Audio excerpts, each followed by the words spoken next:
Hello. Today my No guest problem. is. Uh, Do you hear me okay, by the way? yes, yes, everything is okay. We are recording at the Perfect, moment. perfect. Mhm. Okay, thank you. Okay. Thank you very much, Mhm. Dr. Zenonas Tziarras, for giving me this opportunity. You are a postdoc researcher at the Institute Oslo Cyprus Center, and you have graduated from Warwick University from UK. So, before beginning this short interview, I again want to thank you. Could you briefly tell me about your expertise and what are you currently working on before the questions? Thanks.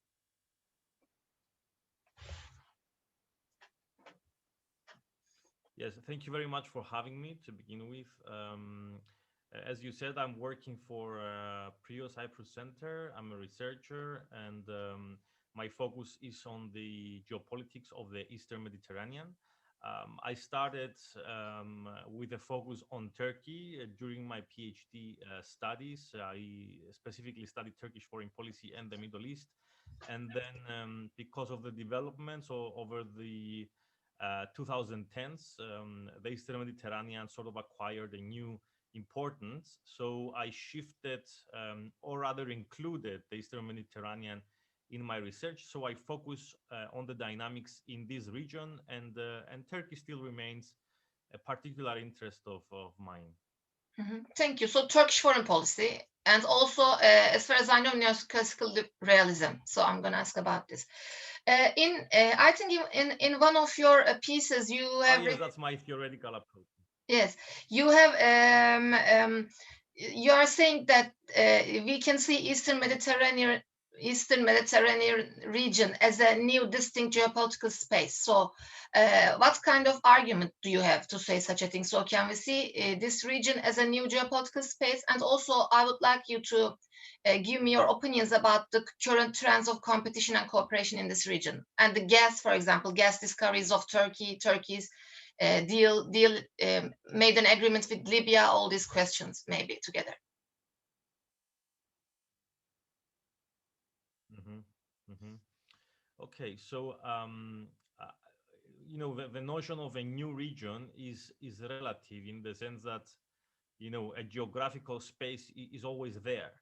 The geography doesn't change. The question is, what are the international political dynamics that change within that region, and whether those dynamics sort of give it a new identity within the international system. I would say that over the past 10 to 20 years, not only the Eastern Mediterranean, but other places in the world as well have acquired a significance of their own because of what is happening on an international level and the transition of the international system towards a more multipolar order. We saw that happening with the shift that the American foreign policy adopted during the late 2000s. We saw it happening because of how they presented themselves as unwilling to be more engaged in regional affairs after the costly wars of Afghanistan and Iraq, after the 2007 2008 global financial crisis. We saw them withdrawing from Iraq. We saw Iran coming in and sort of controlling Iraq, but also being able to exert power over other places of the region. We saw the Arab spring uprisings. So all these come together to suggest that there is a growing power vacuum in the broader area, the Eastern Mediterranean and the Middle East. So this is the first sort of factor that affected the dynamics that I'm going to mention next. This growing power vacuum, this reluctant hegemony from the part of the U.S. led other states of the region to pursue their own agendas more freely. I mentioned Iran, but other countries are also Turkey, Israel, Greece, Saudi Arabia, if we're talking about the Gulf, and so on. And these new movements, these new foreign policy approaches created new dynamics and new tensions that have as a focal point the Eastern Mediterranean. In history, we used to look at the Eastern Mediterranean as a bridge to either the Middle East or vice versa to Europe, from the Middle East to Europe. However, now the Eastern Mediterranean is not just that. We have a space that goes from Greece and Libya all the way to Cyprus, Israel, Lebanon, Syria, and so on. And within that space, we see specific patterns of international enmity and amity developing that we have not seen before in the past. So this is a second factor. And if I could go a bit further, I would say that there's two main camps, two main poles within the Eastern Mediterranean. On the one hand, you have Turkey, and on the other hand, you have these other states like Cyprus, Israel, Greece, Egypt, coming together and forming certain partnerships of collaboration. Yes. The third factor and final factor is the... Before that, do you think that Turkey is alone in this region? There's a coalition. So do you think that Turkey is alone in this region? I don't think Turkey is alone, because these are not partnerships that have managed to exclude Turkey in let's say absolute terms. We see Turkey, for example, being involved in Libya. We see Turkey being involved in the Arab-Israeli issue. We see Turkey trying to normalize relations with Egypt and Israel. We see also discussions, although tense discussions, between Greece and Turkey. And obviously, we see the Turkish-Russian relationship, Turkish-American relationship that still goes on despite the many problems that exist. So yes, there are certain difficulties for Turkey in this region, and there are certain actions that Turkey takes that are faced with a response and sort of an opposition from other actors of the region. But I wouldn't say that Turkey is entirely sort of isolated. Okay. So you would talk about the third factor. Actually, I just interrupted there. Yes. Sorry for that. Yeah. The third factor basically contributes to the partnerships that I mentioned before, which is the discovery of natural gas. We had the first discoveries of Cyprus in 2011, but of course Israel had its own discoveries earlier in the previous decade, and later in 2015, yes, we had the first huge offshore gas discoveries in Egypt. So this factor of hydrocarbons, of energy resources, was an additional reason why this country came together and formed a closer partnership, because they saw it as an opportunity to enhance their relations and expand it to various sectors ranging from energy, economy, security, and so on, while also they shared this same threat perception of Turkey. They had problems with Turkey and they shared some concerns about Turkey. So this was also another element. Do you think that in the region, Turkey's energy struggles, is it very hard for Turkey to, to have the fruitful, results? So I'm not an expert on foreign policy, so I don't know much about this. But what do you think about the energy struggle in Turkey? So do you think that also related with this question, USA has a new rule under Biden administration. So what do you think about the role of US and Turkey's gas discoveries in the region? So basically, I can ask maybe this, yes, because yeah. Well, yes, of course.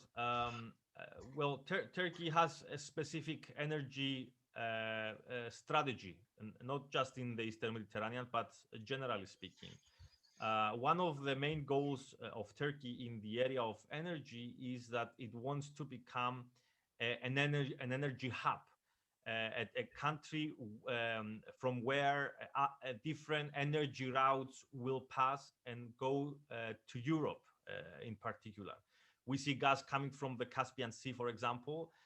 We've had the TANAP recently finished, the pipeline that is connected to TAP and will send gas to Europe. We see Russia and Turkey collaborating on the Turkish Stream pipeline. So in the same logic, Turkey wants to create the same conditions for participation in the energy architecture of the Eastern Mediterranean, because it wants that gas as well to go through Turkey to Europe. This will give Turkey a political leverage as well as an economic leverage.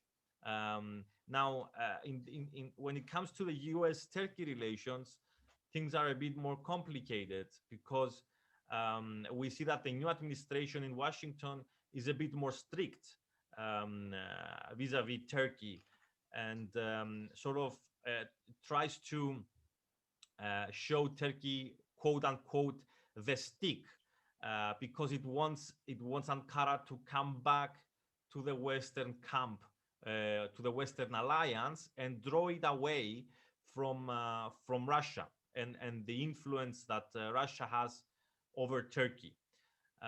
This happens in various ways, in various fronts, in fronts like Syria, in fronts like defense diplomacy, in fronts like the Ukrainian issue. And we see Turkey trying to have an independent role between Russia and the US. We see, for example, having good relations with Russia in the energy, in the defense sector, in the economic sector, and at the same time wanting to maintain the same relations within NATO and the US and also the European Union. This is not easy, because many of these interests are clashing. There is certain red lines on the one hand and red lines on the other hand. Turkey is trying to bridge them in a sense, but it's not always successful, because it creates tensions between Turkey and the US, or occasionally between Turkey and Russia. Mhm. Okay, yes. So thank you for your answer. Also, I want to cover a little bit the impact of domestic politics of Turkey on foreign policy. But before this, in a few days ago, I watched a webinar, a paper discussion of Soner Çağatay. He's a researcher in Washington Policy Institute in USA. He was talking about the impact of realism and how could Erdogan charm Biden. Such a topic was being discussed at that night. So from a neoclassical approach, as far as I remember, I don't know if I remember it correctly, but I think neoclassical realism was saying that the structure of the international politics is important, like anarchy. Is that right? So based on the neoclassical approach, we are going through a pandemic period. So the coronavirus crisis is affecting both foreign policies and the domestic policies of many countries. So can we see COVID-19 as a as a structural factor if we are to analyze politics in general from a neoclassical approach? So what do you think about this, the impact of COVID-19 upon the maybe foreign policy of Turkey, let's say?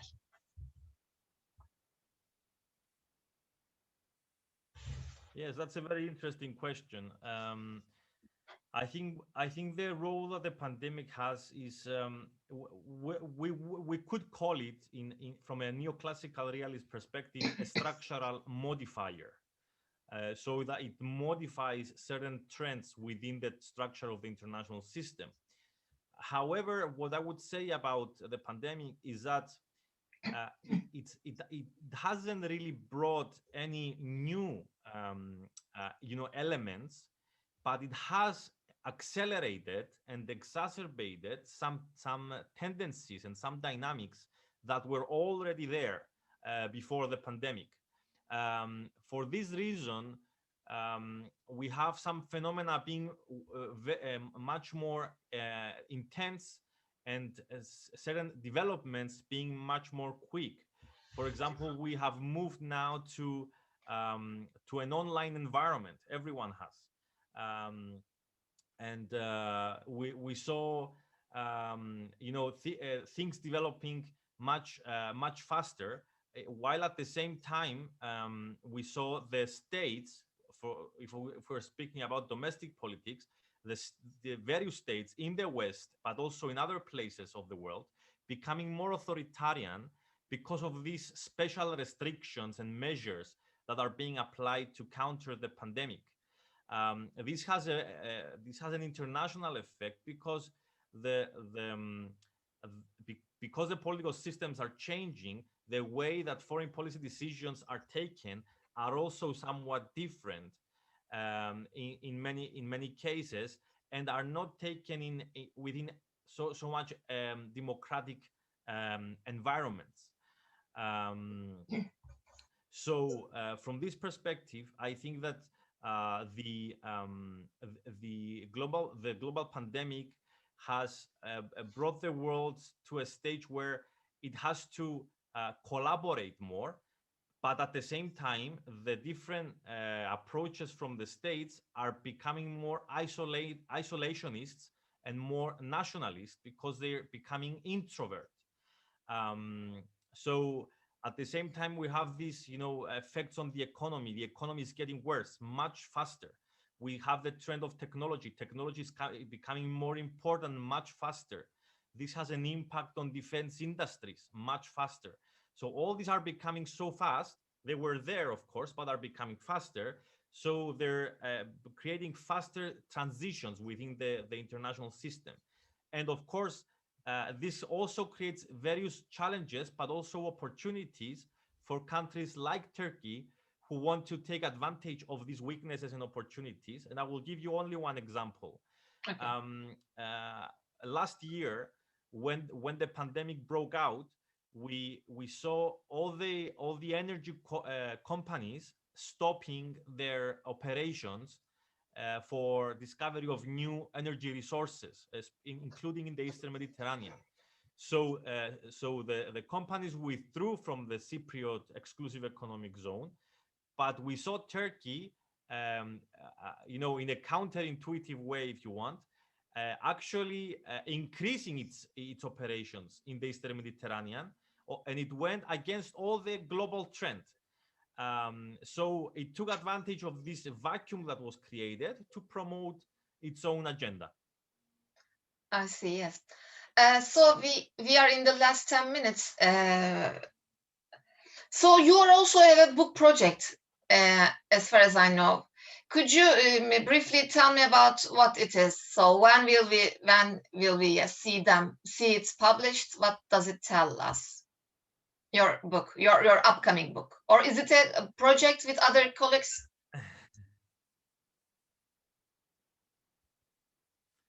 I have multiple projects I'm working on, but I have two collective volumes and one monograph I'm working on. I'm going to tell you about the monograph. Hopefully, it will be out early 2022.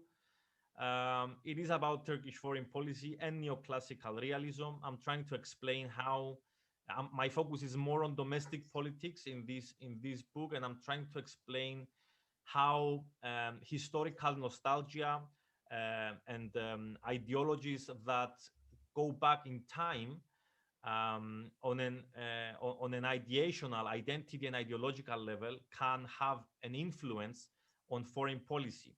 So I'm going through the different discourses of the governing elite right now of the AKP, and trying to see if these discourses correspond to foreign policy choices, because very often we see discourses or narratives that don't have any impact. They are just populist narratives that politicians use for domestic consumption or other reasons, prestige and so on. But sometimes, if they are followed by actions that are very specific and correspond to these discourses and ideological manifestations, then we can say that what is at the level of perceptions and ideas is actually translated at the level of practice. But we also see when it does so, when it manages to be implemented, and when it has restrictions to be implemented. So this is what I'm exploring for the decade of 2010s in the Middle East and the Eastern Mediterranean. Mm-hmm. So did you also address the concept of neo-Ottomanism? It's also very famous, used by Justice and Development Party elites. Yes.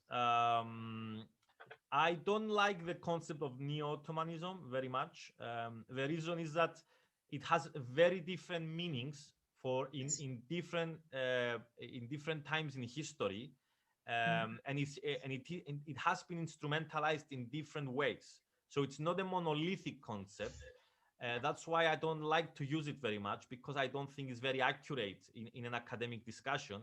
And I believe Professor Hakan Yavuz made that case very well in his latest book, Nostalgia for the Empire, where he basically broke down the typology of neo-Ottomanism and explained how it developed as a concept, and how different administrations in Turkey, for example, Özal and Erbakan and Erdogan, have used this concept. So I'm using more theoretical tools instead of these ideological tools to explain and interpret Turkish foreign policy. I just got very curious, because when you say narratives, it came to my mind. Thank you very much, Zenonas, for this opportunity again. I'm very glad to host you in my interviews. I try to do this from time to time. I'm delighted to see you here. Thanks.